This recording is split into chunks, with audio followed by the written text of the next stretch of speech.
Hello everyone, it's Yogi here. I hope you're well. My goodness. Yes. Saturday, okay? Sao Amy Day and or Amy Sao Day. You're probably wondering, what are you doing here, Yogi, doing demo? Yes. That's what I'm here to do.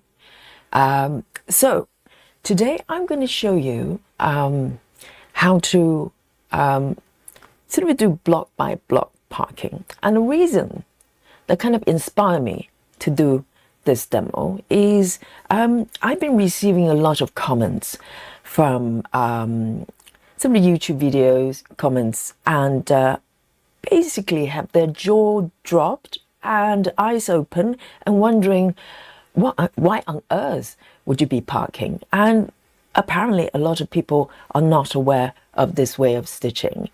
And I shouldn't be surprised because I still remember the first time I saw people parking on YouTube. My mind was just blown. And but I've been stitching for a little while, so I kind of took it for granted. You know, we talk about stitches, we say, you know, parking this, parking that, different methods.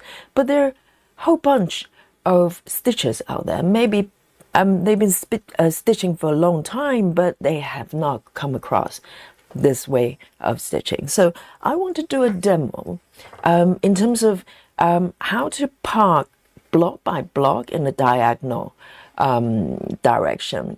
And this is my first kind of entry sort of demo because this was the first parking method I learned myself. So I want to share it. And this is by no means the way of doing it, but this is how I learned it. And it has worked. So, so today I'm going to use an actual project I've got. So this is one of my 14 count projects. It was a twilight view. Okay, so I wanted to use my actual project to for demonstration because, you know, it's just more realistic and rather than creating a fictional project. So guys, I want to say hello to you, but not one by one. I want to focus on the demonstration right here, but I can see you in the chat, okay? And later on when we start our Amy Sao in maybe 2 to 3 hours time, and I'll say hello to you properly, okay? But I can see you in the chat, and welcome everyone to the demo. And if you're new to the channel and you know, popped over here to see this demo, and give me a little wave as well, so I know you're there. So the obvious question is, why on earth do you want to do it, right? You know, stitching, why have to, you know, create situations that you have to manage a lot of threads sometimes. So I have my own reasons, and I'll sort of bit by bit talk about it, but I also want to know your view as well. If you are already doing parking, why would you park? Okay, so what I've got here is my actual project, as I said, but I kind of moved away a little bit from my, you know, current sort of stitches, so I can have a clear start here.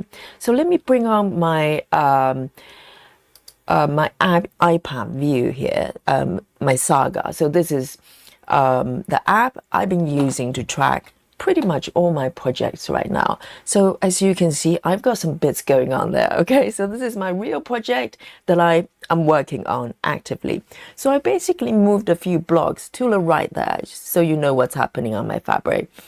I'm going to start from this block, and you know, this view will probably give you some idea that if you're starting from a you know, a brand new project, no stitches on it, how would you go about to start? So this is the actual pattern, and I picked this bit because it's got sort of quite a nice balance of color changes, but not too many. You know, we don't want to do confetti here.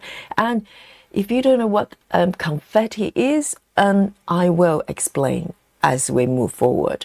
So this is my starting point, and let me move back to my fabric here. So this will be the starting point. So diagonal stitching is basically going from diagonal direction. You can, I choose to do upper left this time. So if you have a brand new project, this will be your upper left top of corner of your pattern. Okay, so that would be the first block here. Let me show you.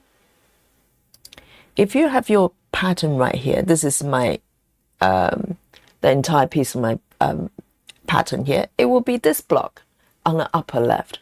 This will be your starting point. But of course, you can start from any corner, upper left, upper right, bottom right. But today we want to focus on upper left. I don't know the percentage of people parking on whichever direction, whichever corners, but I think from my observation, upper left seems to be most popular, that I've seen most, and probably because it's intuitive. You know, we as human eyes, we go from top to bottom, left to right. So basically what we're going to do is to move from the upper left to bottom right. So that's the direction, just bear in mind that. So this will be your first block on the upper left corner. Okay, so let's start there. So in terms, I just want to give you a quick intro on the direction where we're moving here. So let me bring on this little slide that I created in my basement with my power tool. Okay, I've been fiddling with my power tool quite a lot. So this, by default, you will be looking at this. Okay, this is your upper left corner, and then what we're going to do, what's happening is we're going to move to the block that's on the right side and the bottom of your first block. So that's the direction we're moving. And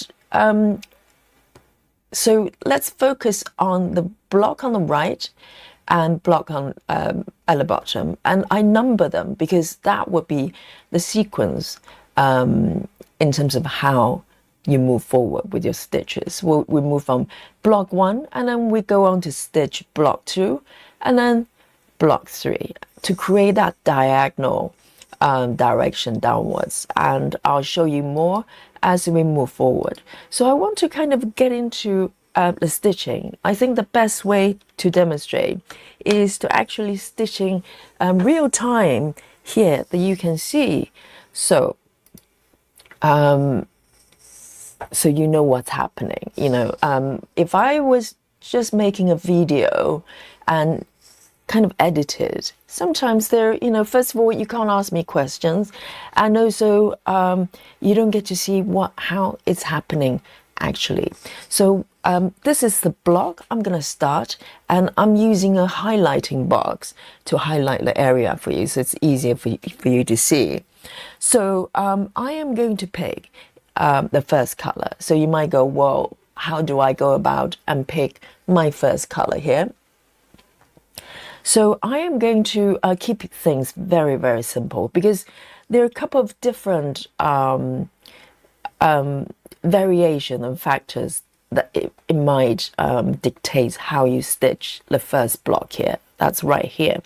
So I want to keep things simple by just stitching all the stitches of the same color within this block, 10 by 10 block. And that's it, and move on. Because within this method, this box, you could do row by row, you could do typewriting, or various, you know, different sequences of stitching. But I am going to just roughly going from top to bottom, start in order, but not so much typewriting. I might pick and choose different colors as I go along to make it easier. So what I'm going to do is to pick my first color here. Okay, so and I'll talk through what I'm doing as I do. So let me just pick my first color here, so you can see what's happening on my fabric here. So nice and big here. You can see I basically just went and picked the first color. And guys, if you have questions directly you would like me to answer when I between breaks of me, you know, my monologue, then put a question mark or exclamation marks, whichever is going to grab my eyes, and I'll go to those first, so I can, you know, filter them out from general chat there. So I am going to pick this color. So it's 3315. So what I'm going to do, so in this demo, I'm not going to focus on how to start or how to end. We can have a separate session. So in this session, in this demo, I want to focus on the sequence of events in terms of how you move around with your stitches and what directions you go and where to park. That's the important part. So, and as I'm stitching, starting to put on my first stitch, and I'll probably share with you, I think I'm going to share with you why I park. So I'm going to start my first stitch on the upper left here. It's nice and simple. The first stitch is always the most exciting. And also this way of parking, what I'm demonstrating here, has no bearing on fabric counts or whether you're stitching single strand or double strand, whichever. The method does not change. You might pick and choose how you complete the stitches, but otherwise, in terms of the methodology, it's pretty much the same. So you can tell that I'm stitching the first two, right? And I'll mark them as I go, so you know what's happening here. So first stitches here done, and the top left, I'm going to mark them, okay? And then all I'm going to do is just move down the nearest stitch. So what I'm doing is color completion within the 10 by 10 block. And it's a lot more, it's a lot easier actually, because some people, they might do 2 blocks at a time, or 1 block on top and the other at the bottom, kind of tower method. But 10 by 10 is very easy to manage, and basically just follow the sequence of the stitches there and start stitching and complete 1 color at a time.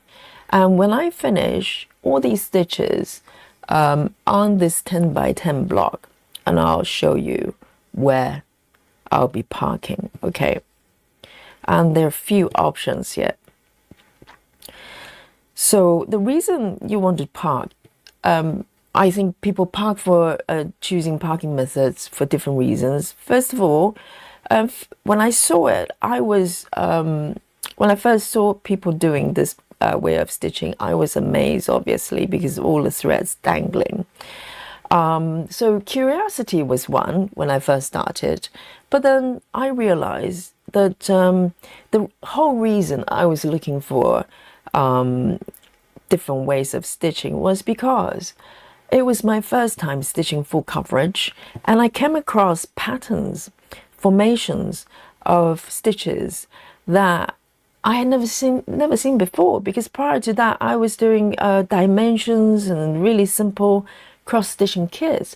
But if you look at the kind of, you know, formation of a blend of different colors, you simply cannot stitch the same way as you would stitching patterns like dimensions or other simpler type of kits. And this is what I referred to earlier on as confetti. I mean, this block at this moment, I wouldn't say it's confetti at all. It's got healthy amount of color changes, but not too bad, not too bad. Confetti is when you have tons and tons of, the more numbers of colors within a block, for instance, within an area, the more confetti you have. So, okay, so here I'm stitching the last stitch of this block. So this is where the parking begins, okay? So let me move out here and unhighlight this box here. So you can see, if you ignore all the stitches on my left here, because we are starting from fresh from upper left. So this is your upper left, the top corner there. So if you look to the right and the bottom, so this is where you need to make a decision on where to park. So to the block to the right, it's kind of obvious candidate because there are already 3 on the left side, very close to me. If you look at my block here, right? The 3 on the right, the block to the right here, it's got stitches of the same color very close to me. But let's look at the bottom block as well. The block at the bottom here also has 1 stitch, but only 1 single stitch here. Let me have a look. Can you see that? Okay, just 1 stitch at the bottom left here. And so we need to touch upon the sequence, okay? So let me bring this back here. So this will be a good time to explain this. So in terms of the sequence you stitch is going from 1, 2, and 3. That creates a diagonal. So the question will be, where do you park? So what happens is my first choice will be to look to the right, to number 2, because that will be the next block in terms of your journey stitching. I'm moving from 1 to 2, so I look to the right first to see if there's any stitches of the same color that I'm going to park. So in this case, yes. But if not, what you do is to look down. So that would be your second choice. And in my case, there's a stitch down there as well, but the stitches on my right there is closer. So you make judgment calls based on, or personally, that would be how I choose is, first of all, are these next stitches on my right? If so, that could be my first choice. But I could park down as well. That's my choice as well if it's closer to me. So this is kind of a personal thing that you make judgment call, quite nuanced as you move forward. You probably, it will probably make a lot more sense. But if there's no stitches on either, okay, a couple of things could happen. If no stitches of the same color on the block 2, and there's no stitches on the block 3 as well, what I personally would do is to look to the bottom right there. That would be my third choice. So that's out of sequence because, in terms of how you move forward, that wouldn't be the 4th block. And I'll show you where the 4th block would be. So as you move forward, okay, so as you move forward, the bottom right block will be number 5 instead. Okay, so it's out of sequence, but that's where I will park if I couldn't find anything on block 2 or block 3. I just find the 3rd location that's nearest. And if nothing at all, we'll talk about that in a bit. Some people might end the thread there, or you can park further. Okay, so I want to leave that out for now and focus on the neighboring blocks. So these are the 3 options. So first of all, you look to number 2. That's your next block. If not, number 3. Okay, in sequence. And if not, look to the bottom right. And so in this case, let me come back to my fabric here. So in this case, I've got, let me highlight this bit there. So this is my current block. There's 3 stitches to the right, so it's an obvious choice that I park to my right side. But the question is, which stitch do you pick? Because in theory, the stitch on the second row is nearer to me. But what I'm going to do is because there's 1 stitch here as well. Can you not see? There's 1 stitch here, just on the second row. here. But what I'm going to do is to park a little bit further away on the top row. So where you park, or at least how I learned it and how I do the parking myself, I always go to the one that's highest position and left, upper left. So even though there's another stitch is slightly further to the left, but it's not in the top position. So you always go to the first row and look down and see which one is on the furthest left. So that's where you park. And there's a really good reason for that. When we start parking and get to the second block, it will become a lot more obvious. Okay, so I am going to park here. So it depends on how you manage your chart. You want to make a marking on that stitch that you park. So this is one of the questions that actually asked by quite a lot of viewers here. One of the most frequently asked question is, how do you know what colors is what? And this is what's happening here. So what I've got here is using a chart. You can do it with paper chart as well. You just need to give it a symbol, and most of us probably use digital marking app of some sort, and I think all of them have a parking function. So what I'm doing here is to mark that stitch there with a different symbol. That diamond shape is my park thread. And how I find out what color it is just simply highlight the stitches, and it will tell me what color it is. And it works the same on paper chart. You could do the same. You mark it and you check what that symbol is. So it makes a lot of sense. So in theory, you shouldn't get confused. Not saying, it would never happen. When you park a lot, things get mixed up. But this is how you basically mark all the park threads here, so you know exactly what color it is. I hope that makes sense. So once that's parked, what I'm going to do is I'm going to highlight this box again so you know which block I'm stitching. And I'm going to switch. Before that, I just want to show you what's happening on my fabric here. So once you have a part thread, this is what's happening. You have a working thread basically dangling there, and you can manage a different way. Normally I just leave it to the side, because we are stitching toward this direction, so all the past threads will be floating to the bottom diagonal or to the right. So all you have to do while you're working, how I personally do, is just brush them aside and allow them to cling to the fabric in some way. And as you build up more threads, there are different ways of managing it. Okay, and we can always discuss that later. So this is what happens. You just leave it to the side. It's not interfering with what you're stitching here. So all the part threads will be flowing away. All right, so let me bring back my second color here.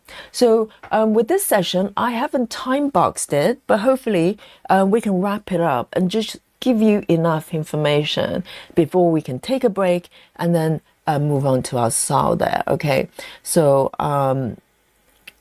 let's have a look. Let me move. I'm going to do it in the sequence. I'm going to pick the second symbol. It makes sense. So 3A60, 3A60. And if you have posted any questions there, I'll get to it as soon as I can. Okay, just mark the question with a question symbol, like bright red, in your face symbols. Now I'll look them up. So, and also please share, because there might be people that have never parked before, have never done a parking method, or kind of wondering, is it for me? I love to have you sharing why you do it and what benefit or maybe drawbacks in the chat as well. So I might not be able to read it out, all of them, but you guys will be able to share that with each other as well. Because everybody is choosing parking methods for different reasons, and it's nuanced as well, because there are variations that you can kind of tweak your method. So I am going to just stitch complete this color here. So in terms of stitching sequence, I kind of just make judgment calls as I go. So I can do one row at a time, just follow the stitches, or I can just go to my nearest stitches there, and then just flow toward whichever direction that allows me to complete. So there's no hard and fast rules here. You do what you feel comfortable. You know, I've seen people, they literally just go row by row in sequence, so they don't get confused. So it probably depends on how the stitches flow, distributed on this 10 by 10 block here. So it could, you know, have influence on how you do it. And you can change it up as well. So I'm going to just mark them as I go so I don't get confused. So I'm simply just picking the stitches that's closest to me, okay? And it's absolutely the same way you park if you're doing single strand or if you're doing 25 counts. I chose 14 counts because you can see it nice and big. And it's the same if you do 10 stitches, no changes, okay? It's just the expression of the stitches looks slightly different, but in terms of method, identical. All right.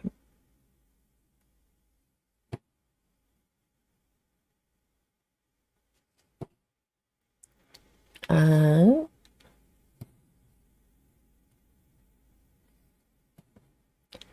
I'm just gonna randomly pick up sort of a few comments here as I'm stitching. Love Drunk for Diamonds says, "Hi Yogi, when I park, I may half a stitch and then park in the right corner." Yes, I have heard of people doing that. For my brain, it doesn't work, but I have seen people doing that, absolutely.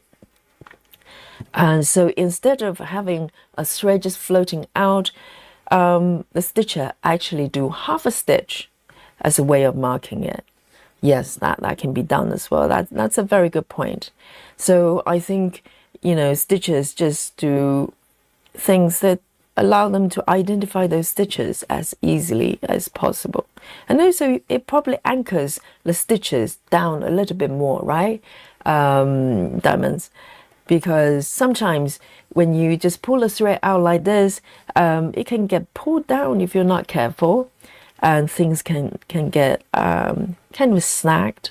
The threads can get snagged by other threads. That's a very good point. Personally, I don't do that because it's just doing my head in.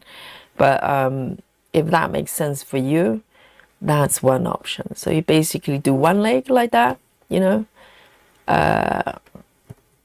and then come up at the bottom corner there, right? Oh, and one thing really important I forgot to mention is which corner you park, right? And I'll stitch part this one for you, and I'll talk about that a little bit. And also, yes, which corner do you park then? You know, guys, please share. So what I'm going to do here, as you can see, this block happens to have a lot of stitches of this color on the right side, right? And one at the bottom. So the obvious candidate, of course, I'm going to part to the right because it's on the first corner, upper left corner. So that's a perfect location. So you always look for the next stitch to the right on the upper left, the highest row and furthest to the left. So this one will be my best candidate, the obvious choice there. So now I've got 2 threads part there, and I'm going to mark this one as well, okay? I'm going to mark the first stitch on the left here. So again, the same symbol, but to the left, it's a different color, okay? So now, just quickly talk about which corner you park. So each stitch has 4 corners. So everybody's stitch have, that you probably have different habit. I always go from bottom left and go to the right, and then bottom right to the upper left, pretty much. Occasionally I change the sequence if it's convenient for me, but as a starting point, I always go from bottom left to upper right, bottom right to upper left for the second leg. And it might be different for you. So where you park is that starting point of your cross, wherever it is. Some people might do upper right and bottom left, or the other way around. I don't know. I think most popular is probably bottom left or upper right. If it's different, doesn't matter. So you want to park at a corner that where you start your cross. That's it. And second most important thing is you need to be consistent. Okay, so some apps like Pattern Keeper, they give you sort of choices of which corner you're parking. But to be honest, this app, Saga, just totally ignores that, for the reason the majority of people probably park from at the same corner all the time, 100% of the time. And certainly for me, I never change it. I don't know why you want to change it. Okay, so where you park would be the corner that you start your stitches. That's it. And so now I have 2 threads here, okay, and I'm going to move on. So all you have to do is just clean them together, and it will be nice and tidy. And I'm going to move on to the third color here. Okay, I'm keen to finish at least 1 block, so we can start the second block and show you how to deal with the part threads. Okay, and if we don't get to complete it, I can probably still do it, but ideally I would like to finish the entire block so it's sure in your mind what is happening. And so I'm going to go with this follow the sequence and do the top left color as my third choice, which is 3A35. 3A35.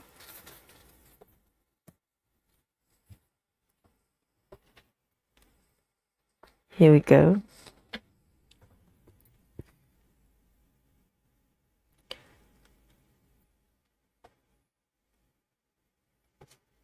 Yes, River says that's critical. Always park in the same hole. I always park at the bottom right. Exactly. Every stitch is different, and it doesn't matter how you start your stitches. Always park in the corner that you're going to start your cross, or 10 stitches. Doesn't matter. So that, hopefully, that makes a lot of sense there. So this one, I only have 2 stitches, and let me look around. Okay, so let me start with this stitch, okay, and show you where I'll be parking next.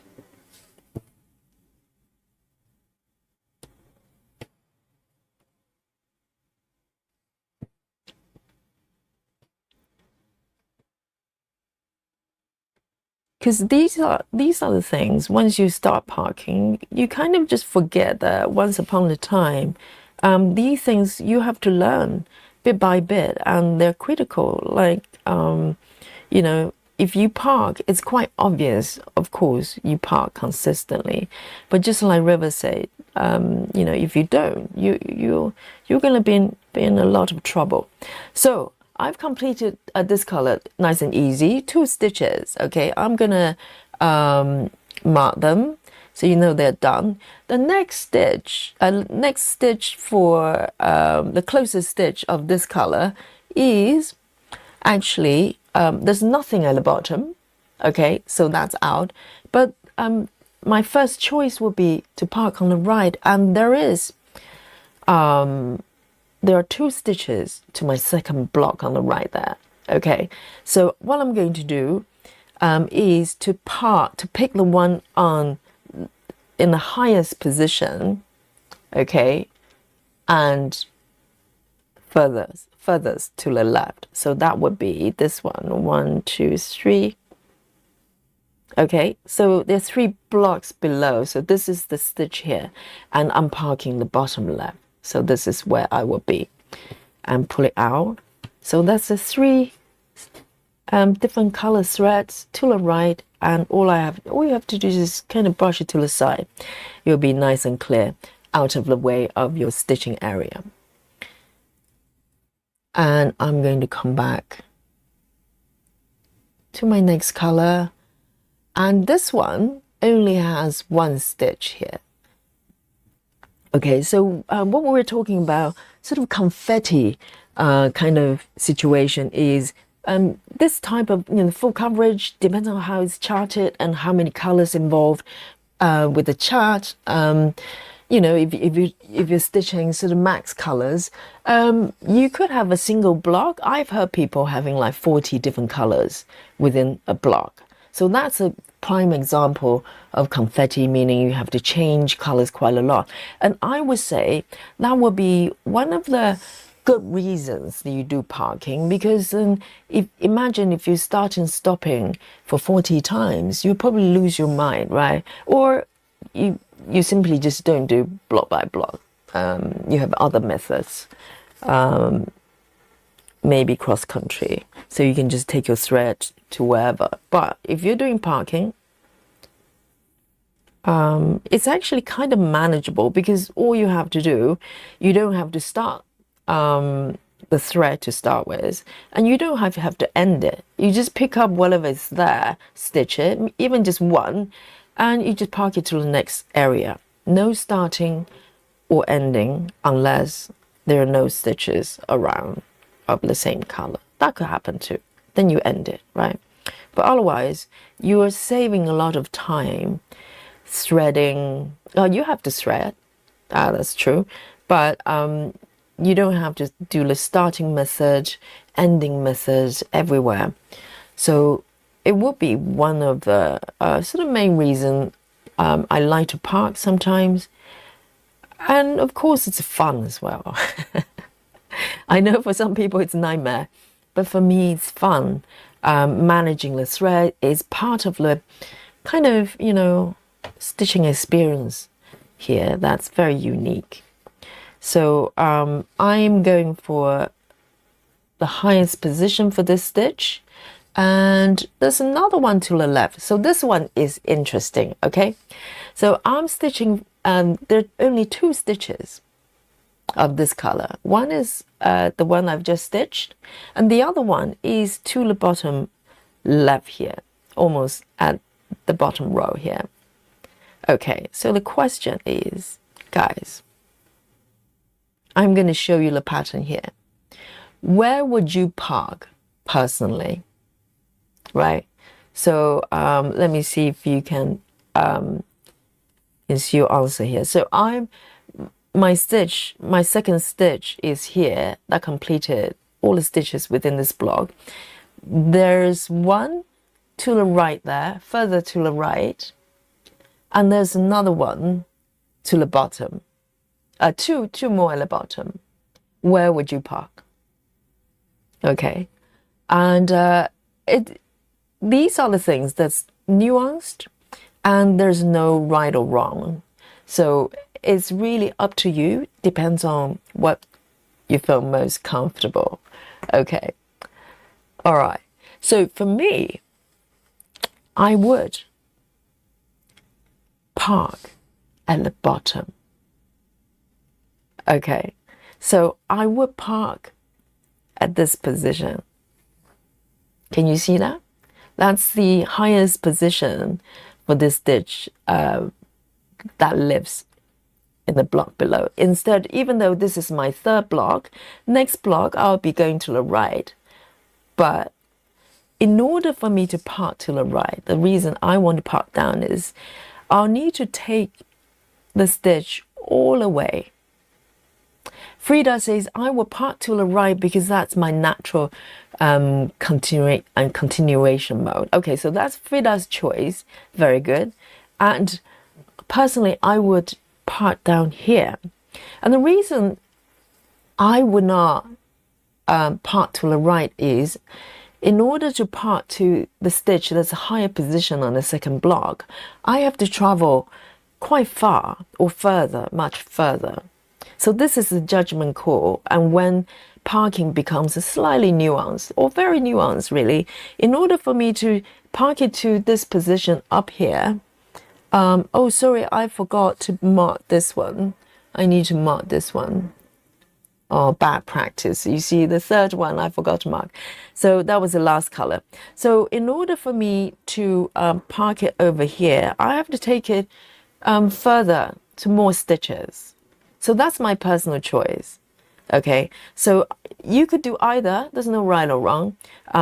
So I'm looking at whether I need to take my thread over stitch area, which is either cases are okay. It's quite clear. But also the distance I have to take my thread over. That's my own consideration. It might not be yours. For some stitches, it's okay. They like to travel far, but I want to stitch in sequence, just like Frida. But for me, I would personally part down here. Okay, so I am going to mark this color here. So these are the step-by-step kind of, situation, and that's why it's fun. It's almost like a puzzle game and strategy game that you kind of do as you move forward with your stitching. So you're not just blindly stitching all the stitches, which is fun, but you have to have a plan and have a strategy. And throughout, I actually get to understand better of myself as a stitcher, what kind of stitcher I am, So once you part down, you want to flow the thread downwards. Make sense? So you just flow to the direction where you park. So it's easy to manage. So I'm going to move on to the next one here. And pick this one over here. Okay, so this one, very interesting. So there's another thing I want to talk about here. So let me pick my thread first. 3A, 5A, 3A, 5A. I do have a cup of coffee here. I might take a sip. 3A, 5A. And I need to look at the time as well. I think we're pretty good with the time. Because our saw, doesn't normally happen till about 8 or 8:30 UK time anyway. And I want to be thorough as much as I can with this demo, so you know exactly what's happening. So I want to show you this block here. Okay, so in terms of where you start your stitches, it's up to you, but normally I'll look at the flow of the stitches and also where I'm going to part next. So here it is. I am going to flow from good question. I'm going to start with these 2 stitches on the left here. So not in sequence. If you stitch from top to bottom, in theory, you should go for the one that's on the first row. But I want the thread to flow with the stitches. I might even start from this one here. So I can kind of draw a line between these stitches and take it to where I want to part. Okay, so give you a hint. I am going to part to my second block to the right there. Let me show you the full view of these 2 blocks. I am going to part to the block on the first row, on the top stitch there. In order to do that, I need to kind of have a plan in terms of how I flow my stitches. So I don't have kind of more, I don't need to take my stitches everywhere, or at least minimize the distance I have to travel back and forth. So I'm going to start with these 2 stitches. I hope you can see what I'm trying to do here. So there's a constant kind of planning in my mind. You could keep it simple. You could just stitch all the stitches in the block, do whatever you want, complete them, and park wherever you want, right? As long as it makes sense to you.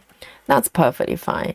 But I like to kind of have a plan of where I flow my stitches within the block here. So I am going to go this way down. Yeah, I hope you know what I'm trying to do here. And go to the bottom, okay?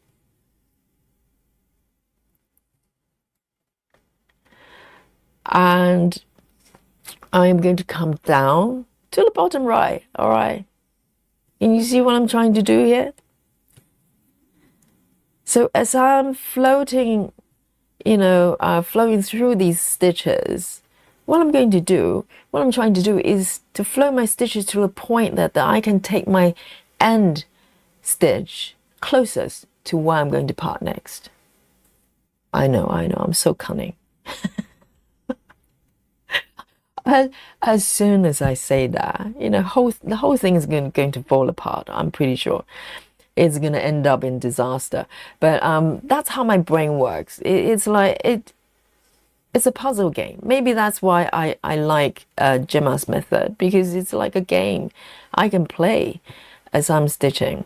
So I am taking, basically, let me mark these threads here. If you look at the positions of these stitches, I'm flowing from the left to the bottom, and I'm going to take it up to the upper right there. Okay.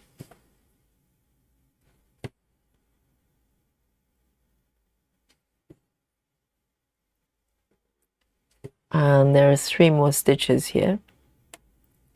I know, Yogi is so cunning, isn't it?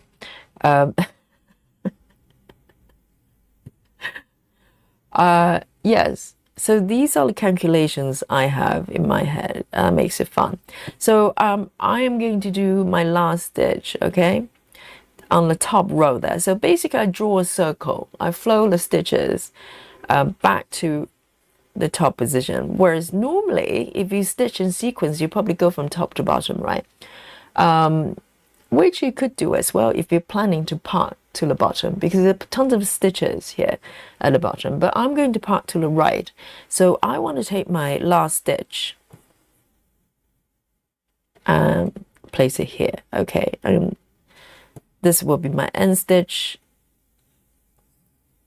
here. Makes sense? And then it's not too far away when I take the thread over to the top right there, which is in my next block. That's the third stitches from the right. 1, 2, 3, 4 stitches, and that's why I park. That will be the parking for position for this color. Makes sense? So I'm going to mark all these stitches here. So as I said, you can keep it really, really simple. You just fill all the stitches in and then decide where to park. But I like to have a kind of a high level plan there, and just look at where the stitches flow and take it to the nearest position to the spot I'm going to park. All right. So it is fun. It's so much fun because you don't know what's going to come next and what you have to do. So, okay, let me pick my next color here. Whoops.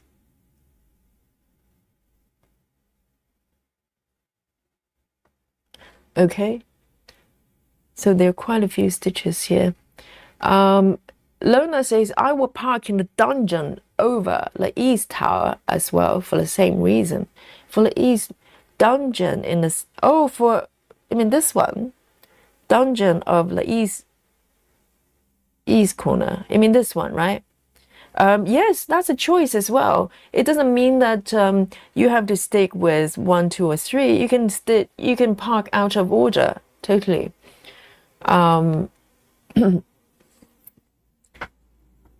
Lona is asking, Yogi, how do you mark all those stitches in your box at the same time? Okay, that's a saga question. So if you have a box and it's locked, I don't want to spend too much time talking about saga itself, but just quickly for Lona, if you have the chart locked and or not locked, you don't have to lock it, but if you have highlight box and you hit the basket, or not basket, bucket, and it will mark everything within that box.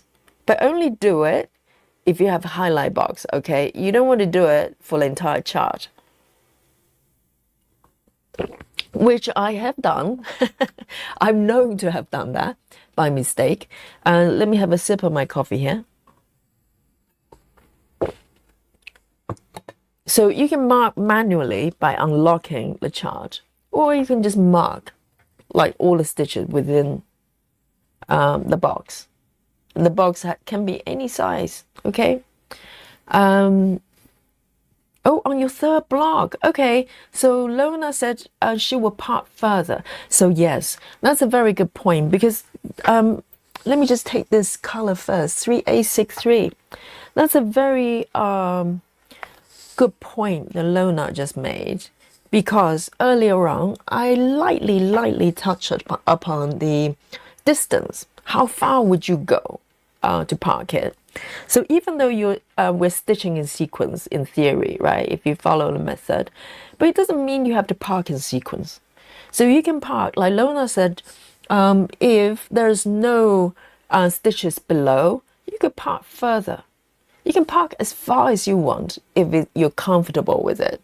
Personally, I like to park within the next block, and maybe occasionally if the next stitch is somewhere, maybe, yeah, on the top part of the block below, then I might do it. But if it's at the bottom, I might choose to end it. So every person is different.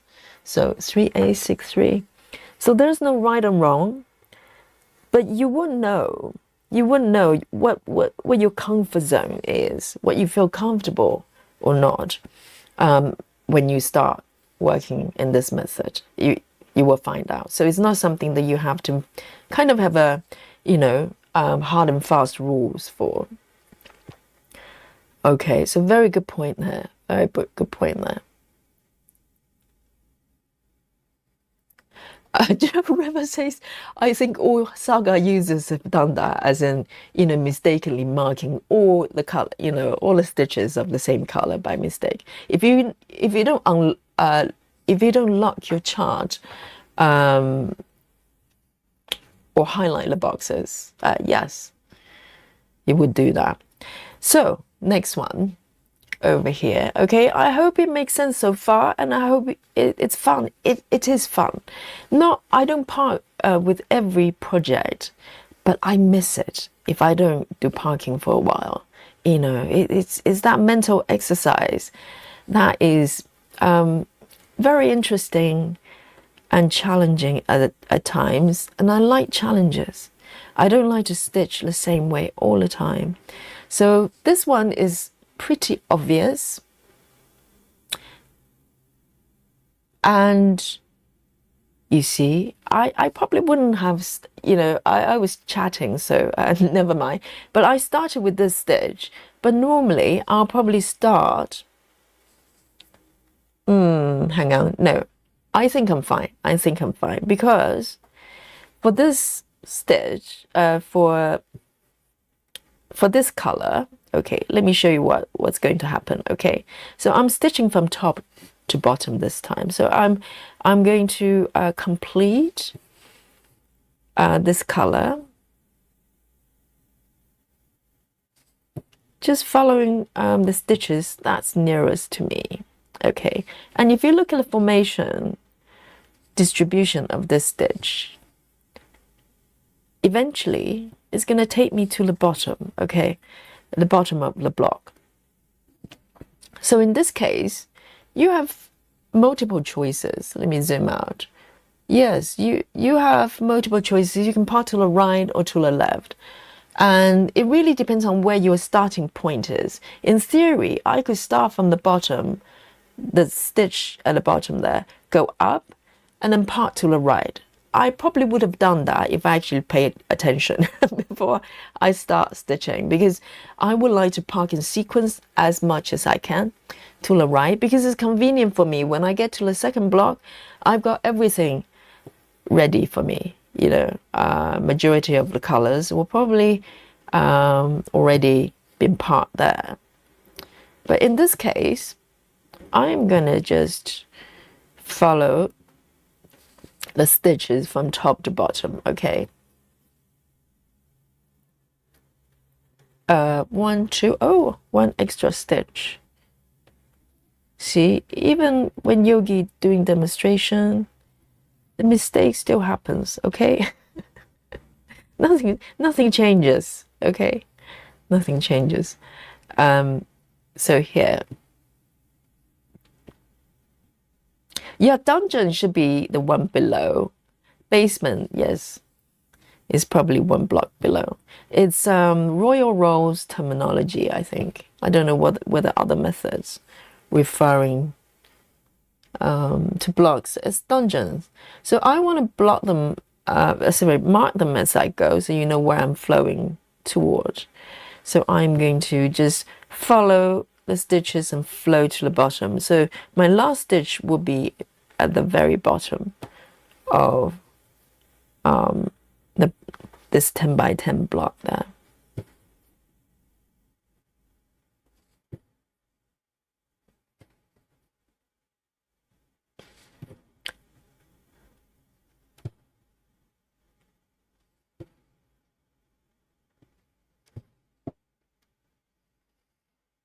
Miriam says, parking is the only way I handle loads of confetti. So it's one of the, reasons why people park, because then you can manage the starting and stopping a bit better. So, okay, so I finished all the stitches up there. I just noticed how beautiful these colors are. It's so pretty. And the last stitch will be at the bottom. Can you see that? Okay, I'm going to complete this stitch. Right, so I'm going to mark all of them here, okay? So as I'm coming to the bottom of the block, if I look to the right, yeah, there are tons of stitches, but my highest position stitch is actually on the second row, which is quite high up, which means I could take my thread over there, part there. Okay, that's one choice. If you park in sequence, absolutely. Or you can park down, because there's stitches below, and the highest position from the block below is on the third row below. So there's no right or wrong. Again, you could 1, 2, 3 and 4. So 2 choices, right? So even though these stitches on the right there, on the sort of first column to the left, in theory would be quite close as well, but you wouldn't park there, because you want to follow the convention of always parking on the stitches that's highest, in the highest position and the furthest to the left. And it would be the second block from the right there. They will be right there, right? And so you, in this case, I'm neutral. I'm happy to park over there, and I'm also happy to park below. But in this case, just for demonstration, I want to park below. So I just want to show you that you can park out of order. That's perfectly fine. It's a personal choice. So I'm going to park for 1, 2, 3. Yes, that's the one. So I'm going to park right here. Okay. And it's absolutely perfect if you park to the right on the highest position there as well, over here. All right. So it's a judgment call that you make as you move forward. Right? Very nice. So let me move forward, and I would like to, show you how to manage, how to start stitching the second block once you have tons of threads part within the block. So let me just come over here. Let me be a good girl and pick everything in sequence. Okay, so this is a really good example as well. So you can see what's happening with this color is there's only one single stitch, just right there. And I look around, there's nothing else, which is quite rare for this chart.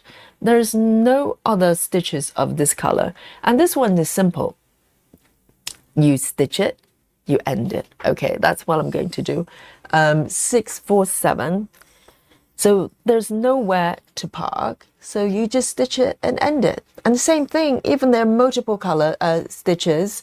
If there's nowhere else nearby, you just stitch it and end it. 6, 4, 7.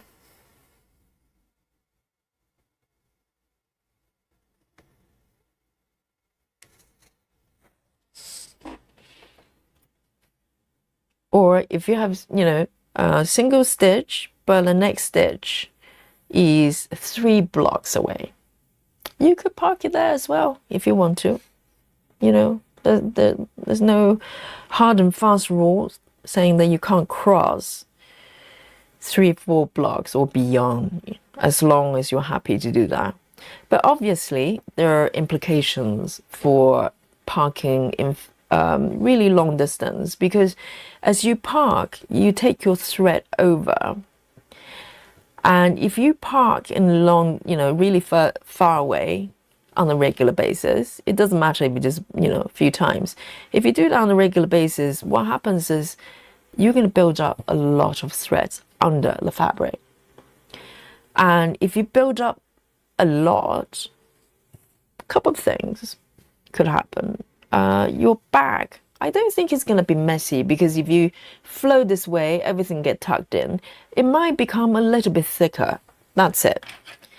Or when you start stitching over the area that's got a lot of threads underneath, crossing everywhere, it might make it a bit harder to stitch. So the stitching experience might have, it might have impact on that.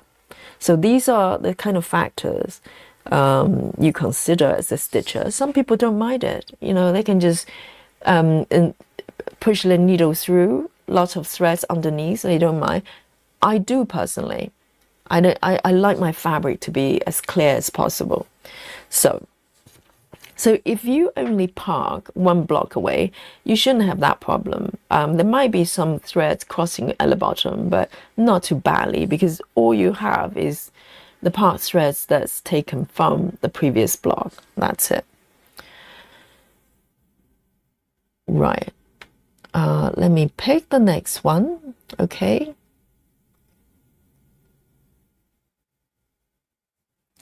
And we're still pretty good with the time here. 3722. 3722. And if you have previous questions that I didn't see, as I'm not scrolling back, you can, if you don't mind, you can just copy and paste like in right now, and I'll try to look to the chat as much as I can whenever I look up. Okay, so you need to catch the timing. It's like a game, another game. So this block, let me zoom in a little bit more. I am going to have a quick glance on the direction formation of the stitches and decide where to park it. So this one, I think it makes sense to park down. Normally I'll park down, but I'll park to the right in this instance and show you how I would do it. If you stitch this block of this color from top to bottom, it would take you to the bottom of the block, okay? And it makes sense. Personally, if I did that, I will park to the bottom. That's the nearest spot, because I don't like to take my thread too far away. But I am going to park to the upper right of the next block. So my starting point of stitching will be from here. Okay, I'm going to start stitching from this position. So as I flow my stitches up, if you look at that, I'm going to end up, my end stitch is going to be here. And it wouldn't be very far away, less than 10 stitches when I part to the right. Okay, so that's that's my game plan here. And I'm going to start from the bottom.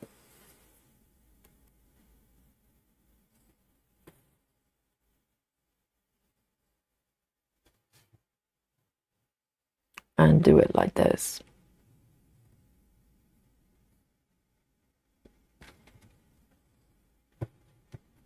Moving forward, I would have more sessions to show you different ways of diagonal parking. I want to focus on the diagonal parking for a little bit because that's probably most popular and kind of makes sense to a lot of human brain.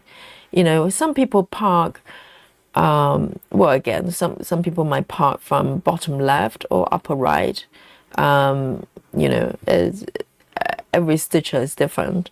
But diagonal, whichever way you're flowing your stitches to, diagonal seems to flow better. And also another advantage of doing diagonally, if we haven't talked about already, is as a pattern, you probably get to the center a little bit quicker comparing to if you do from, you know, top row first and reach the end of the piece to the right and then move down. Some people do it row by row, row by row as in row of blocks at a time. Some people do that as well, but it would take normally much longer to get to the center. So when you go diagonally, you can get to the center a lot quicker anyway. Not saying it's going to be fast, not with projects like this, but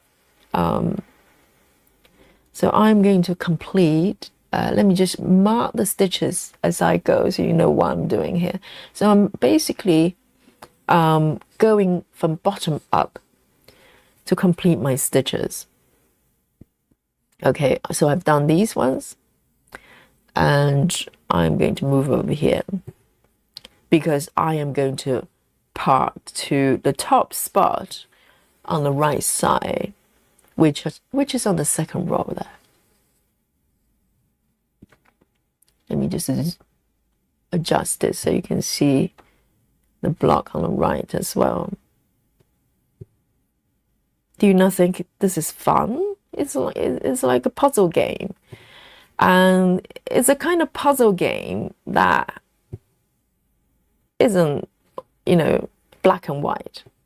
So different stitchers might make different choices and they all work.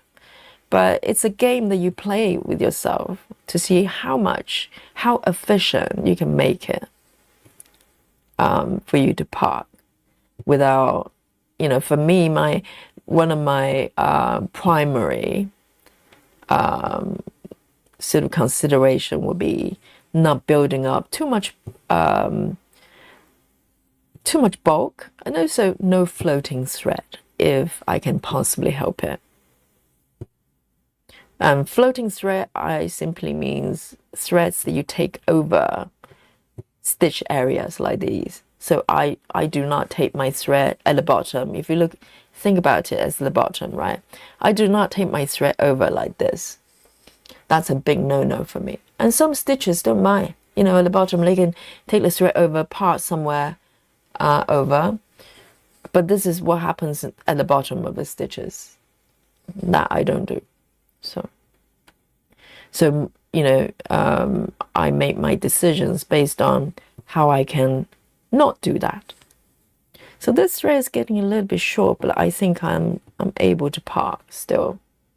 So I've got 2 more stitches. So as you can see, I'm taking the stitches from the bottom up, which is counterintuitive for a lot of stitchers, I understand. But this is my game plan, okay? So I'm going to make this one over here.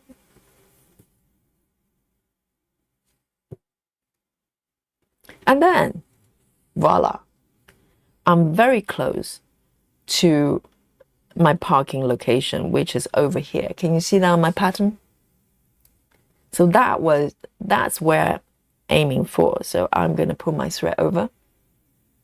That's not too far. That's 8 stitches. And also this is unstitched area, so everything's going to get tucked down there. So I'm going to park it. Right. And mark all my stitches here. Make sense? Okay. Let me keep moving. I want to complete this block here.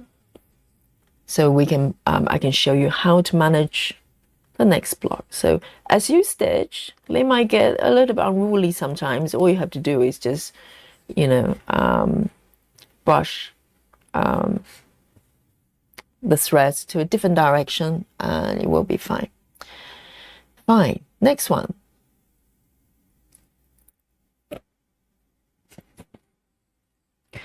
The next color is 779. It'll be so funny if I get a spooky bingo. Yes, and a demo, because you're probably stitching as well. 779.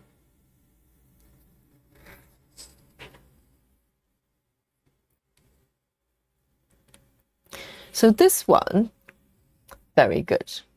This one, I could part down, couldn't I? If you look at this, I could part down, I could part right. I think for this, in this instance, I will reveal my decision, okay? To keep you on the edge of your seat there. Ooh, you probably didn't think that parking would be so thrilling. It's like a suspense, like a thriller. Oh, where's Yogi going to park next? I don't know. So my starting point is here. It will probably give you some clue there.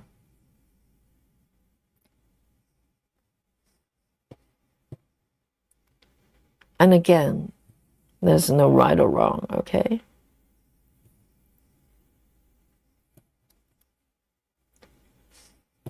Three.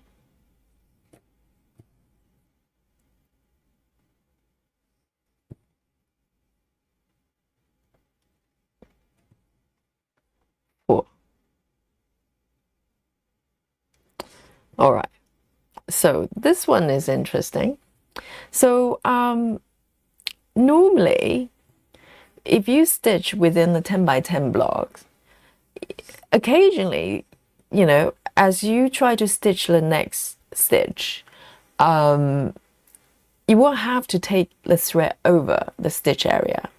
And it's not too bad. It's 2 stitches, 3 rows. It's not too bad. And in this instance, I am going to take it over to the bottom and stitch. Okay. But I just want to explain to you if, oh dear, I've got a doorbell going. I don't know who that is. I don't think it's for me. So in this instance, there are only 3 stitches. It's kind of okay on the edge for me, okay? If it's further, I might think again. But if I had to take it across, let's say if there's 1 stitch over there, that I have to cross maybe more than 3 stitches, what I would do is I might skip this stitch. Can you see this stitch at the bottom right there? So let me just mark all these stitches here.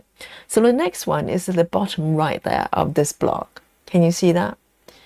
There are occasions that I actually leave it out.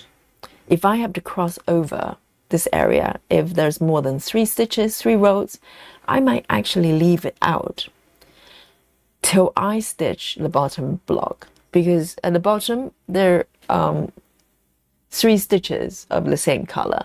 I might wait till I stitch the bottom block to complete this stitch. Okay, so sometimes, in an extreme situation, if I have to take something over a stitch area that's more than 5, 3 or 4, then I might, just leave it out until the bottom block, so I don't have to take my threads over. I hope that makes sense. But in this case, I'm happy to cross over and do this stitch, and I'm actually going to park over to the block on the right there. I could park down, but because there's only one stitch on the right there, and I don't want to start a new thread just for that, so I'm going to park it over to the right. And you can lift your threads up to make sure that you're on the right spot. So I'm going to park it there. So when I get to this block, there's only one stitch. I don't have to, bring a new thread in. Okay, here. And everything will be there for me, ready. All right.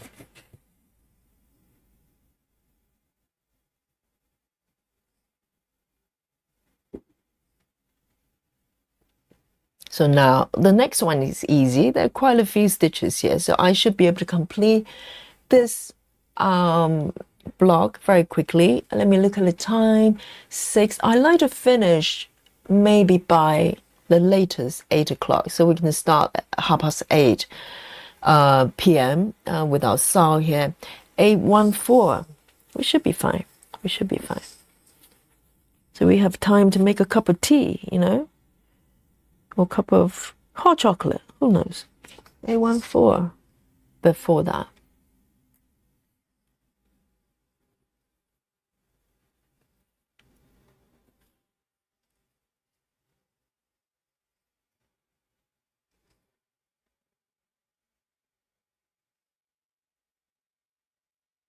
Let me thread this one. So this one is this one is interesting. So what I'm going to do, I am going to park. Where would you park them, guys? So the few stitches below, there are a whole bunch of stitches to the right. Interesting. Okay, so I am going to, why don't I do this? Okay, I know this is maybe only I do it. I am going to start from here. Okay, there's a horizontal row that's all the way there. So this is not something that all stitches do. Maybe just me. I don't know, because I'm just a little bit particular about crossing over to stitch area. Can you guys guess what I'm going to do in this situation? Winner. Round of applause for the person or stitchers that actually guess can predict what I'm going to do. Go for it. If anybody can figure out what my plan is, you get to join me with the emoji buffet along with Guess My Stitches winner.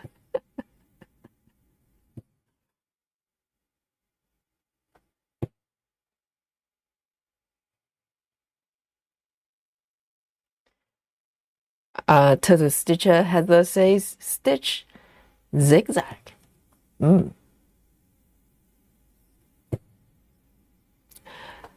River says yogi move. Oh, that's interesting.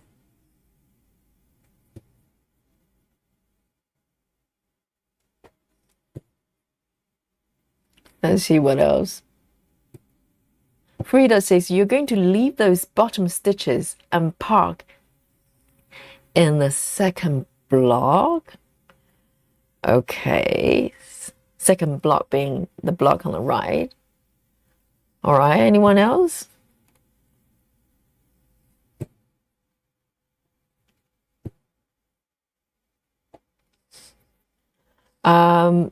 Diamond says you follow the rows.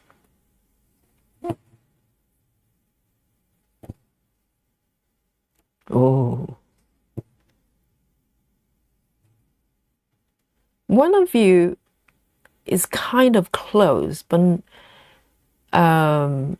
you haven't sort of explained how I'm going to complete this block. So if you could go further, a little bit further.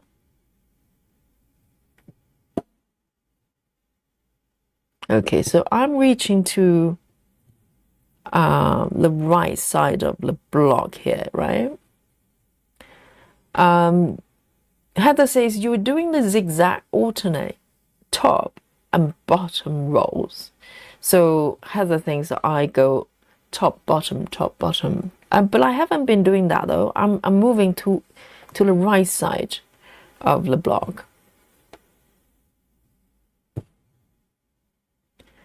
And yes, all of you saying that I'm going to part to the right. Okay.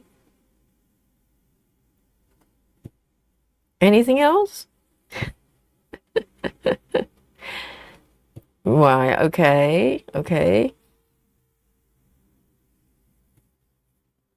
Okay, so I finished the top part, the 2 rows involved this color. And then I'm, right next to me, there's, these 2 rows kind of just keep going for another block. And you guys are right. Let me just have a look at Heather's. You are working in 2 rows, top stitches and bottom stitches as they alternate. You're kind of 50% there. I think quite a few of you. It's about 50% correct. I am going to part to the right here. You are correct. I am going to, I lost my thread there. So in this instance, so if you're new to parking, this bit might be kind of maybe too nuanced. But I want to show you all the likely situation that could happen and how you can make your decisions, right? So in this case, if you look at the formation of this block here, all right, there's some stitches very closely together connecting to the block to the right. So this is quite obvious choice for me to part to the right. So you're absolutely right that I am going to park over here with this thread, but you're only 50% there.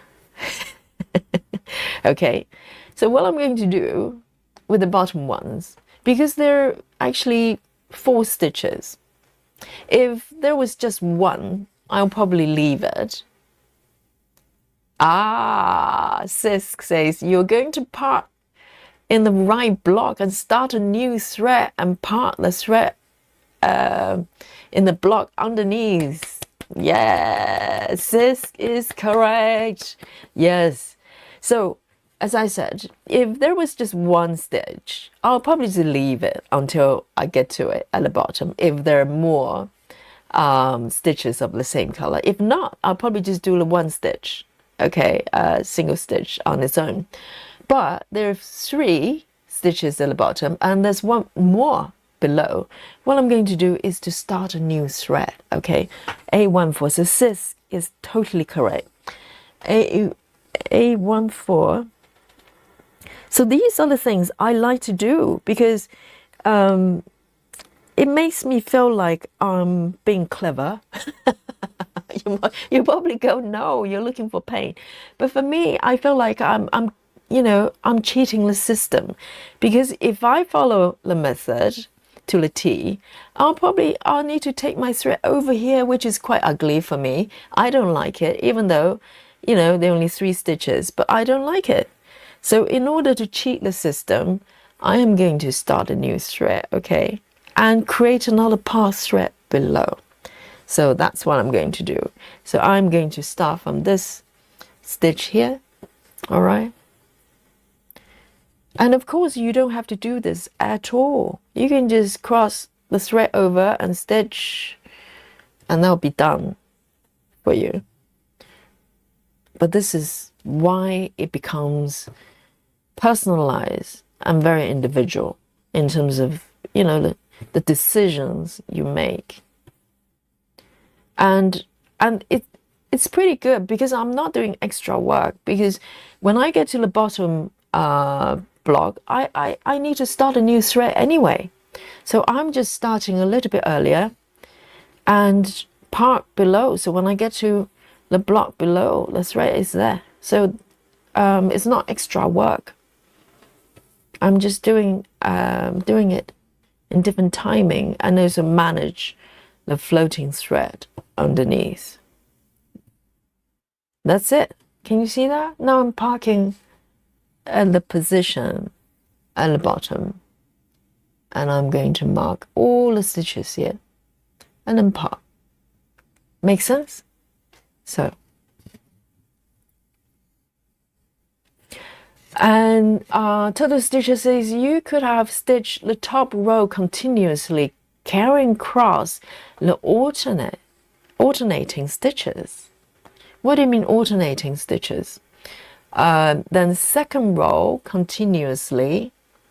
Okay. Do you mean do one row and then take it back, right? And then drop.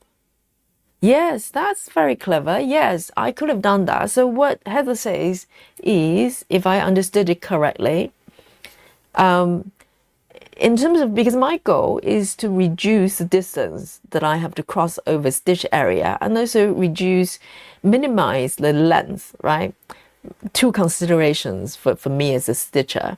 So what Heather says, you could do the top row, okay, and then roll it back, stitch backwards, not stitch backwards, but in sequence, and then park it down, and then come down here and stitch. Yes, very good, very good. I could have done that. That's a very short distance. Very good, very good. I like that. Yes. So those are the things that you could, incorporate into your parking. It's great fun because there's more than one answer. Joyce has joined us. Joyce says, Yogi, you want a name for that method? Divide and conquer. Joyce is in top form, we know, on this Saturday. Yes. Divide and conquer. Yes, I have divided it and I've conquered it. Round of applause. I've got the best chat on the internet. It's official. Oh, everybody's so clever. Yes. Here we go. Divide and conquer indeed. Okay. So hopefully that makes sense to you. And I'm aiming to complete this block for you, and once we start to explain the second block in terms of how you're going to approach it when you have part threads, then we're very close to what we're trying to achieve today. Okay, I don't need to complete this block, I just need to do a few more and then give you some explanations. So we're doing good. Let me look at this one. So guys, so this is another one here. In this case, let me just take my thread here. 3327. 3327.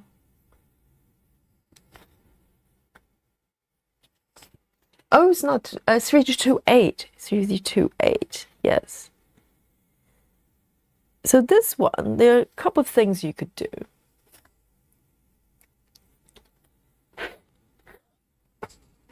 Or there are three things you could do, three options for you, right? Let me show you here. And let me know where you would park next as a stitcher. Where would you personally park?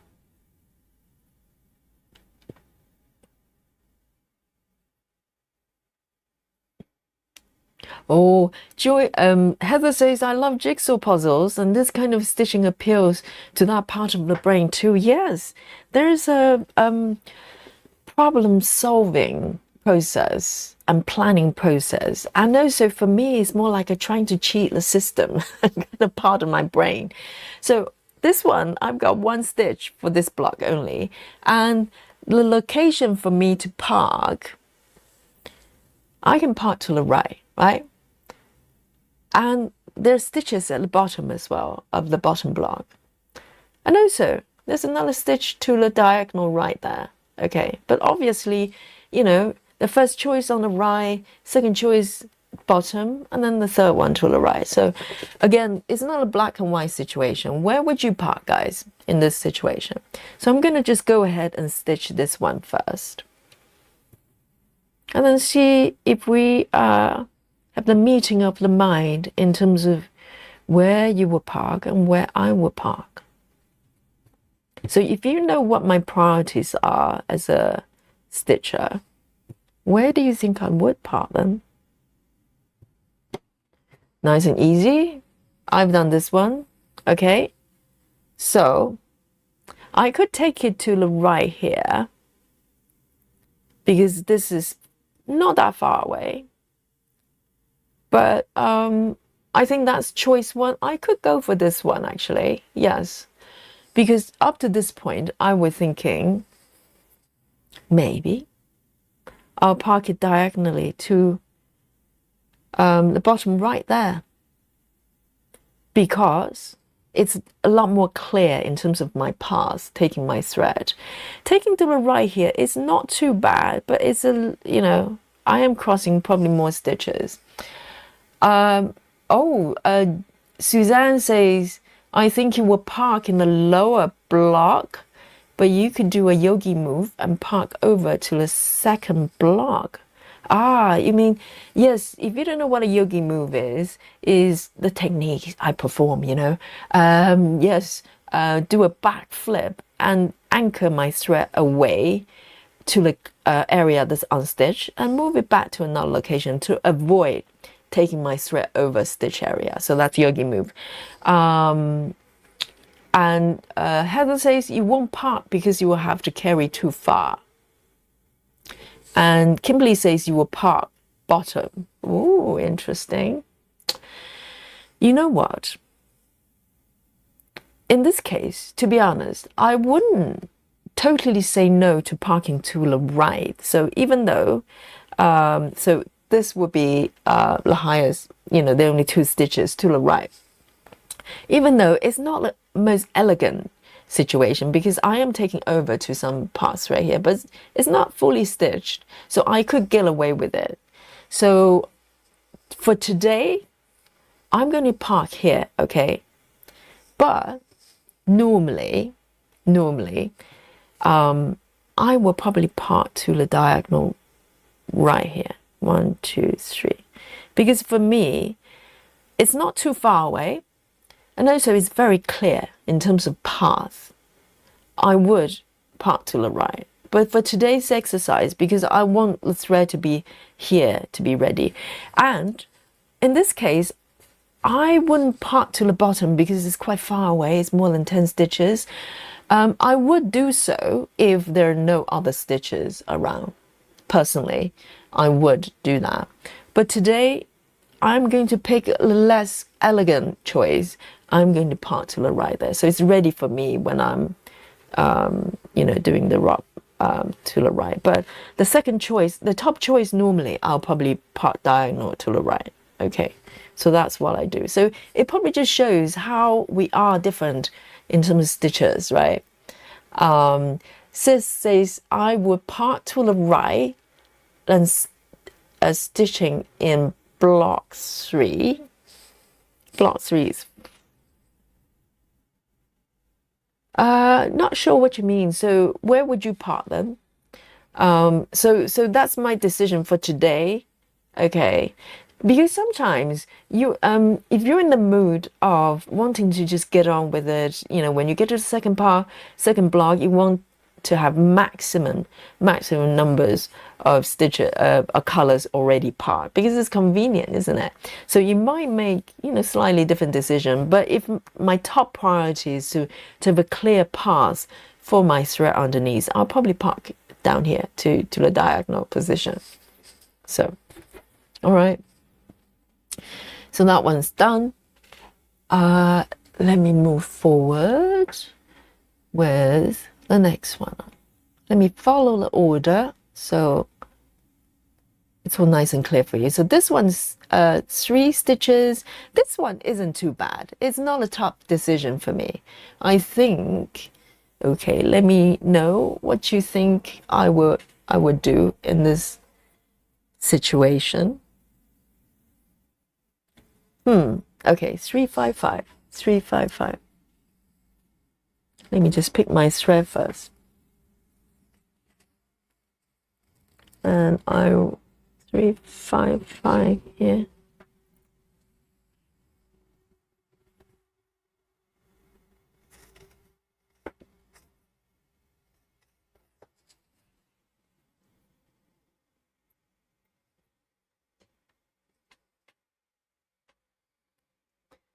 Joy says diagonal parking would mean you have to start a new thread in block 2 and 3 for that color. I will look further right and down. For the current color. So let me just show you all 3 blocks there. So you have a view there. Well, this color, if I stitch from the left, it would take me to the bottom right of the block. I could part down because there are quite a few stitches very close by. So it really depends on your priority at that point. If you your priority is to have, you know, all the threads ready for you for the second block, you will part to the right, even though you have to take a little bit further. But if you want to, you know, minimize, if your priority is minimizing the thread distance, you will part down.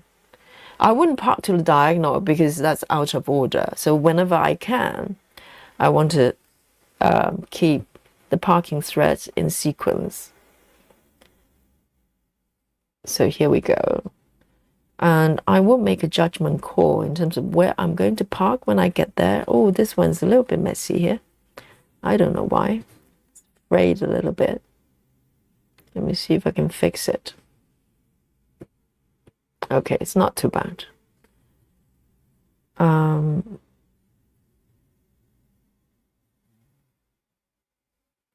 Sis says parking in block 2 when stitching block 2 and take that color to block 3.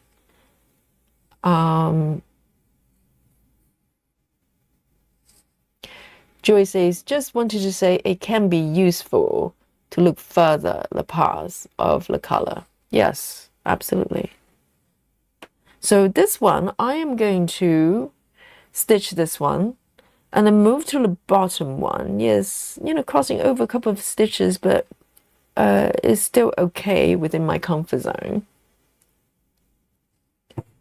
And then I'm going to stitch the one diagonally upper right here. Okay, so these are the 4 stitches. And for me, with this one, I'm comfortable to take it to the second block here and then park it in the highest position. So there's only 1 stitch on the 3rd row there, and that's where I'll be. Okay, so that's what I'm going to do with this color. So if it's not close to the right, I'll probably part down. If the final stitch is somewhere here in the middle, I'll probably part down, but it's quite close to the edge, so I'm okay to park it upwards. All right, let's move forward.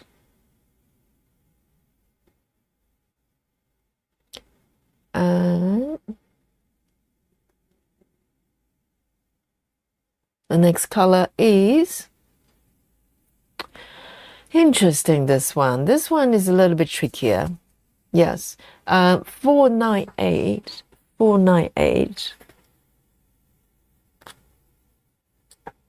So 498 I've got here already threaded. So 498, there's nothing below. Okay, there's no stitches below, and there's 1 stitch to the right there, and a diagonal as well. All right, but these ones are done. Okay, if I stitch the bottom one, let me get started with the stitches.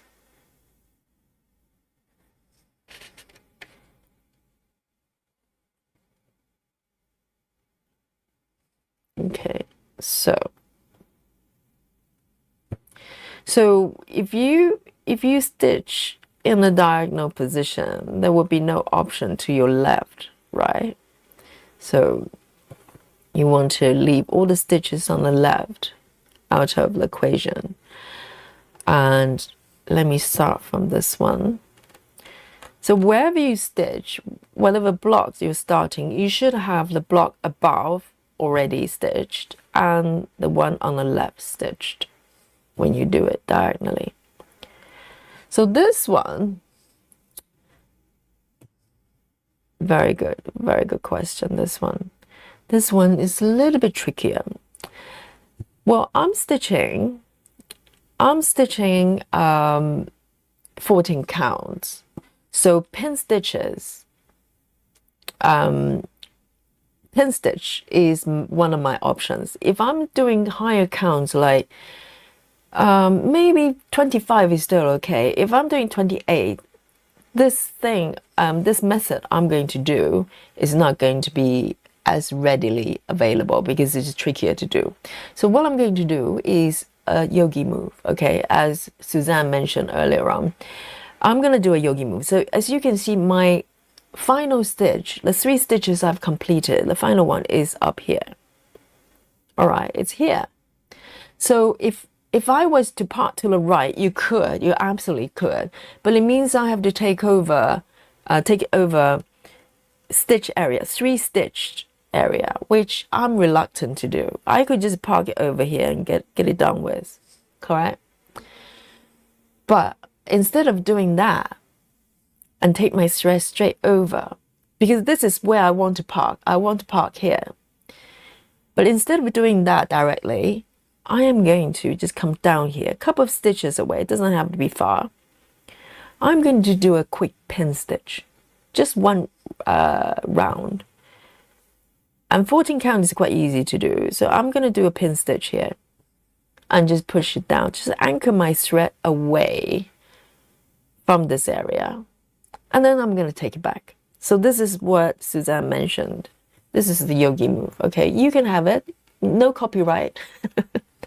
you can have it, it's yours. And then, so what happens underneath my fabric is this floating thread is coming down here, being anchored, and I'm being taken over. So when I stitch the block next to it, everything will get stitched down. And that makes me happy. Okay, so it's what makes you happy as a stitcher. Because I wouldn't have been happy if I had to take this thread over to this area. Oh, I don't like it. All right, so this is me. This is just me being me. And that's what I do.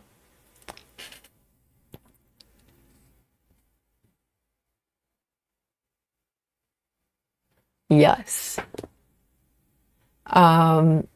Kristen says, knowing that I want to get to the highest stitch possible, I will stitch all in block 1, fully complete one of the stitches along the path toward parking the upper right. So everything you do will be parking to the right.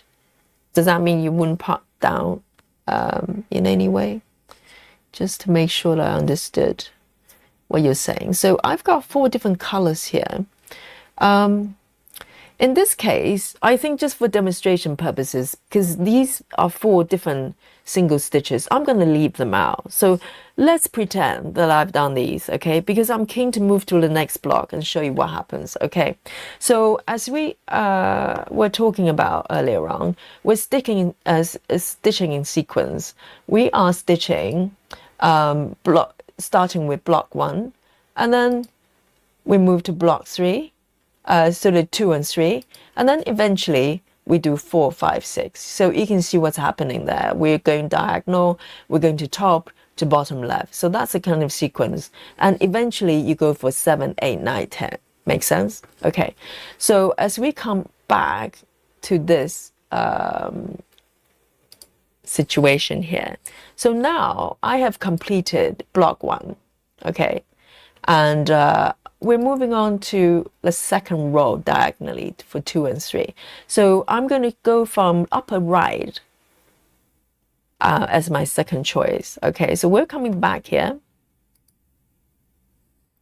All right, so I'm going to start with my block 2 here. So this is where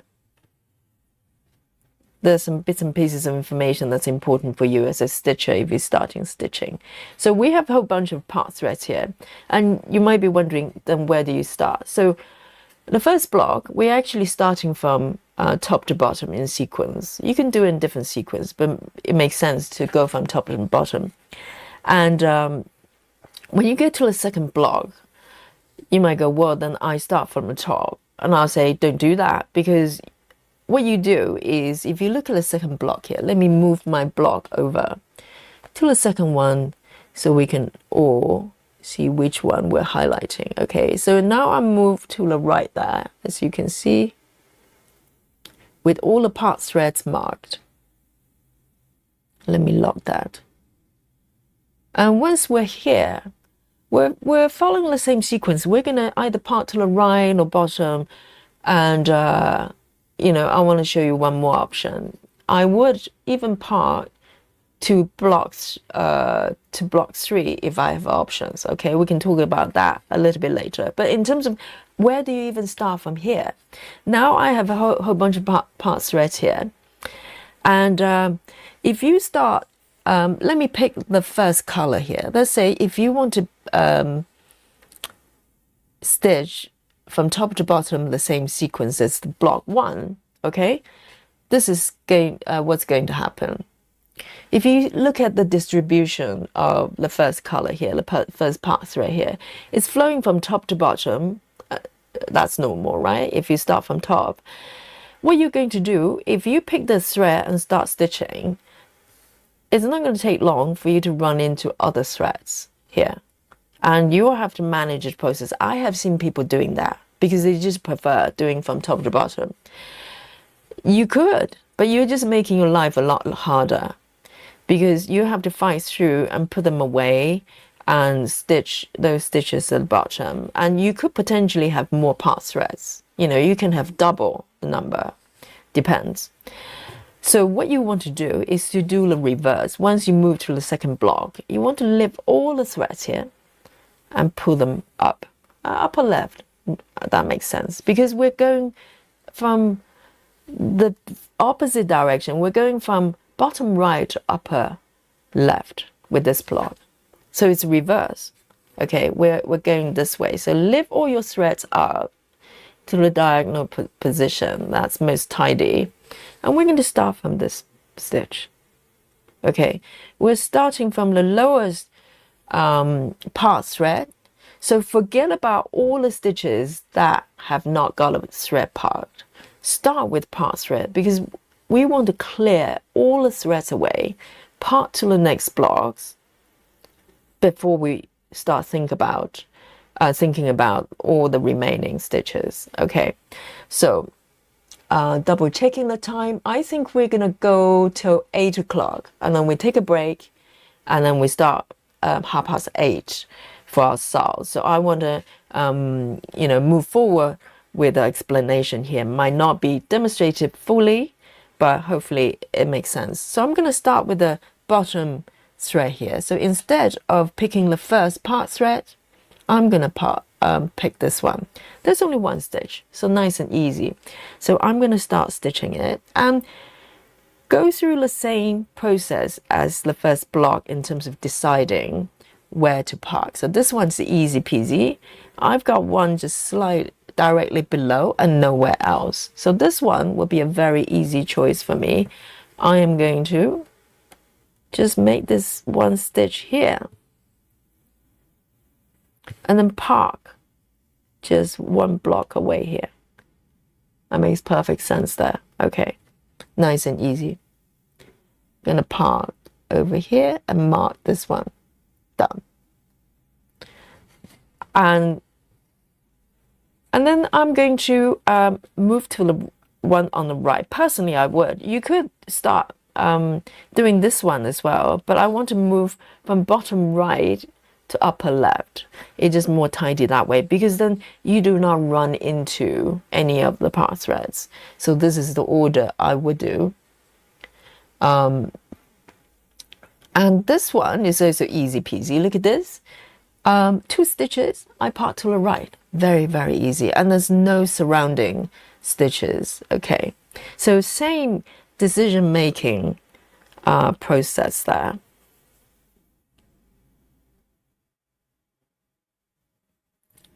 So I won't be able to, I'm not going to clear all the threads here. I just want to go through all the things you need to know in order to do that, okay?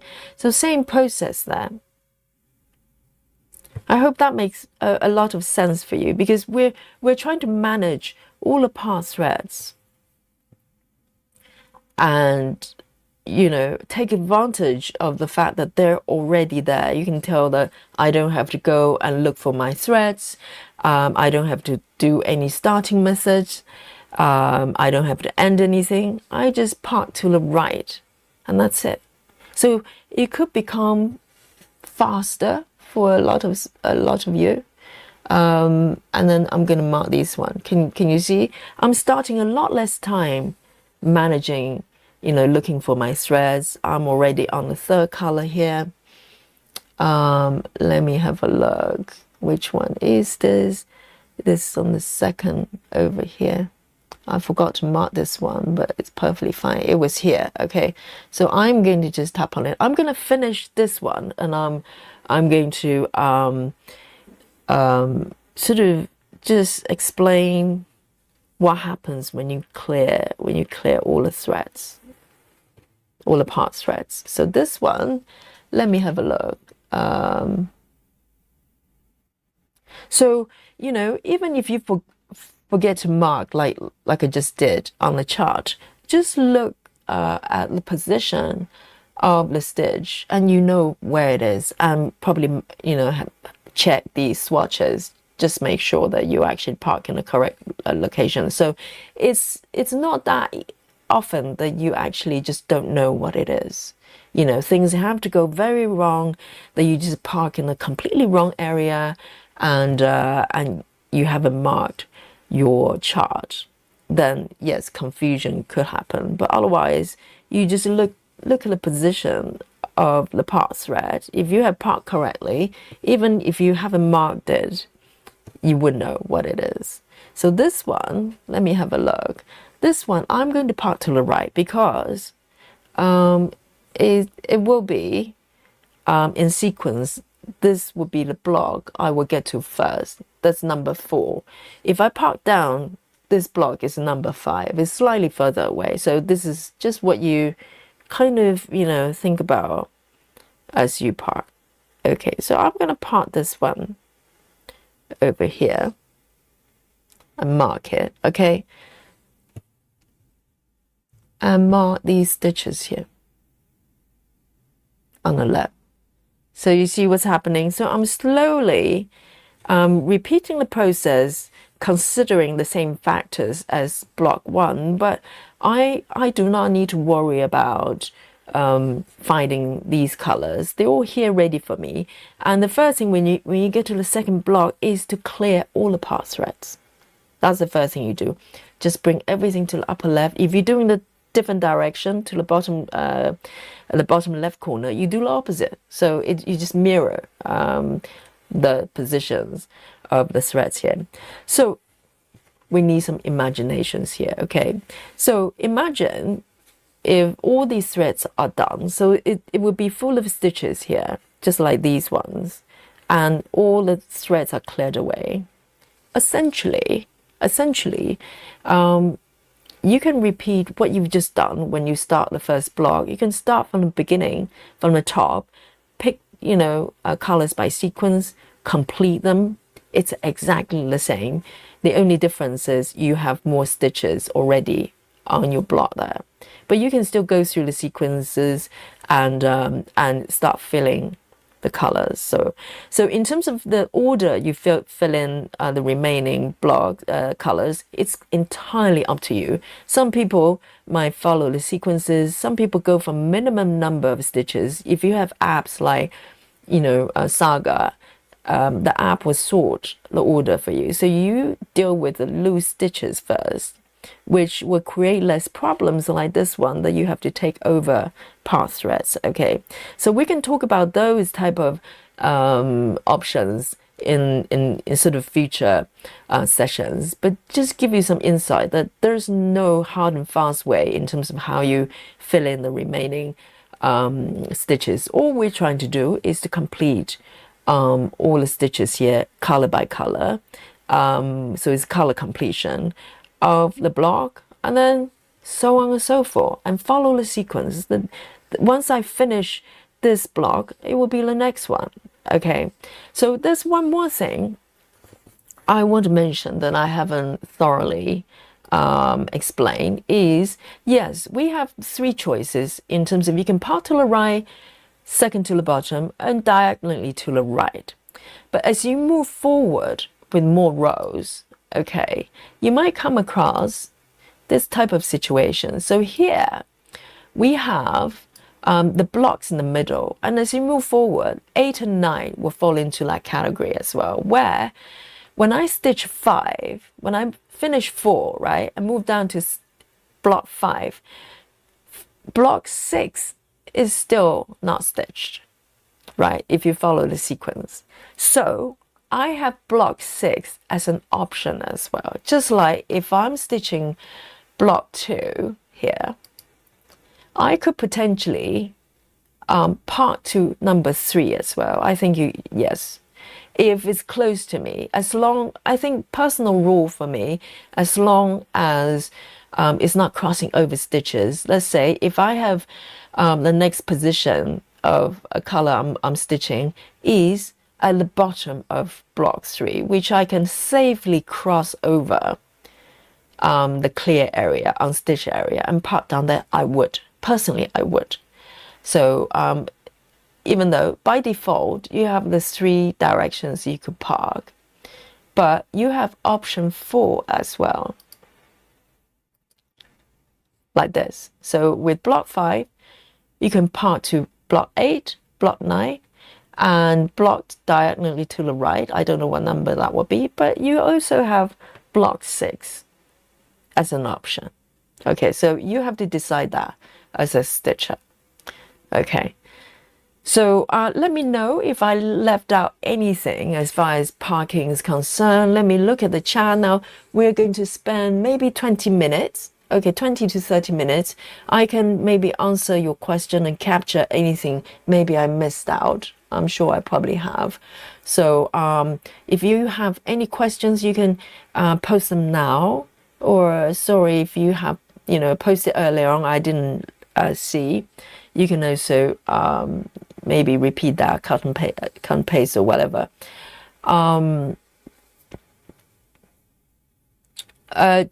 Heather says, I have stitched 48 stitches in the time it's taken Yogi to do more than 100 and do tutorial. Oh, Heather. Heather is trying to make me feel better. Heather is slower than me. Very good, but then you're watching me, you see. So I want to give you excuses. You're multitasking as well, and you're typing. You're responding to me. So 48 is tremendous. It's tremendous. Maybe it's very confetti. This is not very confetti at all. So. But Vadu, he says, is this a new project? No, this is this one I'm stitching. This is one of my existing projects. I'm just using it as an example. I just moved a few blocks away for a clear area. And Suzanne says, I like minimum to max. I think Suzanne is referring to once you cleared all the stitches here, right? And you have remaining stitches, you can choose to complete it in various ways. Top to bottom, time writing in sequence, or following thread numbers. However you do it, it's just a matter of picking the colors and park accordingly. That's it. Suzanne is knitting socks. Okay, so anything I haven't touched. Okay, I just thought of one. Some of you might be thinking about tension lines. Whether this type of stitching is going to cause any sort of clear lines, because we're doing block by block. I can only refer to my own experience. So far, I have not noticed any tension line. There are quite a few projects that I stitch in this method, particularly when I started stitching Heaven and Earth full coverage. This was my default method because it allows me to manage the color changes a lot more, transitioning from stitching something like dimensions, literally no confetti whatsoever, very little color changes. So this was my default method for a long time, and to be honest, I haven't noticed anything. I know some of you, if you're worried about it, you could start to feather out the edges. So if you have connecting stitches, let's say these browns, they have more browns to the right, you can stitch 1 or 2, and you can do that randomly to to either corner sides here, and then just feather out. But to be honest, personally, I'm not worried about it with this method so far. I have not noticed anything. And oh, Natty says I have 279 stitches. Will post my progress in this session. Yes, very good. So let me know if you have questions. If not, we can potentially conclude this tutorial. Hopefully I've captured enough for you that if you've never parked before, this could be your entry method, and then from then on there are other parking methods that hopefully I'll be able to demonstrate for you. And then you have these methods in your repertoire. You can switch back and forth, and also there is non-parking methods you can blend in as well, and you can introduce parking to other methods. So it's not a do this or nothing kind of method. It's kind of, you can introduce certain elements to your current way of stitching. So it's very flexible, and it's up to I think you would start to notice and discover more possibilities as you start stitching. So let me have a look. Joyce, let me just bring on this one over here in this, under this mode here. Joyce says, I've seen the last part, but it's like you give, would like to give you a compliment for making this very clear video. Oh, Joyce, this would help stitchers who want to learn the parking method. Thank you for this. Joy, thank you so much. That means a lot. Yes, that's why I want to do it, because we stitch together every day, and I know majority of you probably are aware and already have done this method, but there's some non-parkers there. Okay, guys, there are some guys, they're allergic to parking, and I like to seduce them to the method a little bit. And also we have a lot of new stitchers, maybe transition like I did from other type of projects coming to this one, and this would be one of the options, one of the options for them to do, and it's fun. As you can see, it's like puzzle game here. So thank you very much, Joyce. And